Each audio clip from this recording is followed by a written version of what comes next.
দুষ্ট জিন, এদের ভিতরে একটা প্রকারের জিন আছে যে জিন প্রত্যেকটা মানুষের সঙ্গে কমপক্ষে একটা করেই নিয়োজিত আছে, প্রত্যেক মানুষের সাথে আছে।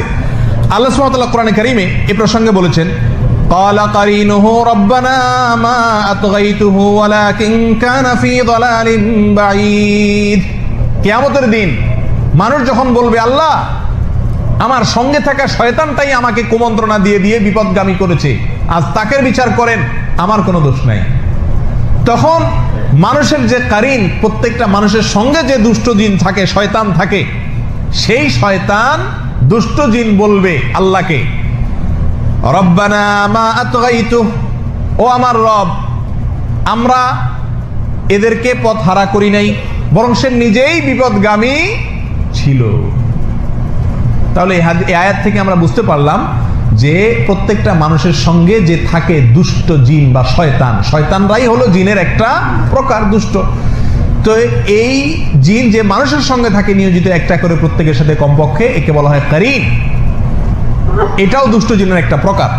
এই প্রসঙ্গে রাসূল আকরাম সাল্লাল্লাহু আলাইহি ওয়াসাল্লামের একটা হাদিসও আছে। তিনি বলেছেন, তোমাদের প্রত্যেকের সঙ্গে একটা করে দুষ্ট জিন আছে, অর্থাৎ শয়তান আছে। দুষ্ট জিন মানে শয়তান, সকল শয়তানই জিনের অংশ।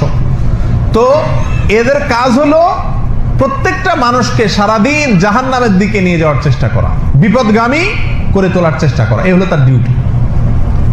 ভালো কাজ করতে চাইবা, তোমার শরীরের ভিতরে প্রবেশ করে তোমার গোটা শরীরকে নিয়ন্ত্রণ করার ক্ষমতা আল্লাহ তাআলা তাকে দিয়েছেন। সহিহ বুখারীর এক হাদিসে রাসূল সাল্লাল্লাহু আলাইহি ওয়াসাল্লাম বলেছেন যে আশ-শায়তানু ইয়াজরি আহাদাকুম মাজরাদ দাম, শয়তান তোমাদের শরীরের রক্তের সঙ্গে মিশে যেতে পারে, এই শক্তি আল্লাহ তাআলা দিয়ে দিয়েছেন তাকে। তো আপনার শরীরের রক্তের সাথে মিশে গিয়ে আপনাকে অলস বানায় দিবেন, আমাদের সময় মেজ মেজ করবে শরীর, ভালো লাগবে না। কথা বুঝে আসছে? এইসব কে করে? ওই সঙ্গে থাকা শয়তানটা, কারিন, সে করে। তো নবী সাল্লাল্লাহু আলাইহি ওয়াসাল্লাম বলেছেন, তোমাদের সবার সঙ্গে একটা করে আছে। সাহাবা একরাম জিজ্ঞাসা করলেন, ইয়া রাসূলুল্লাহ, আপনার সঙ্গেও কি আছে নাকি একটা? তখন তিনি বললেন, হ্যাঁ আমার সঙ্গেও একটা আছে, তবে ওইটা আমাকে কোনো ক্ষতি বা টাচ করতে পারে না, আল্লাহ আমাকে নিরাপদে রাখছেন, কিন্তু তোমরা বাঁচতে সবাই পারো না সব সময়। তাহলে হাদিস থেকে বোঝা গেল যে দুষ্ট জিনদের মধ্যে একটা প্রকার জিন আছে কারিন, যে আমাদের সঙ্গে লেগে থাকে এবং তার টার্গেট থাকে আমাদেরকে কোথায় নেওয়া?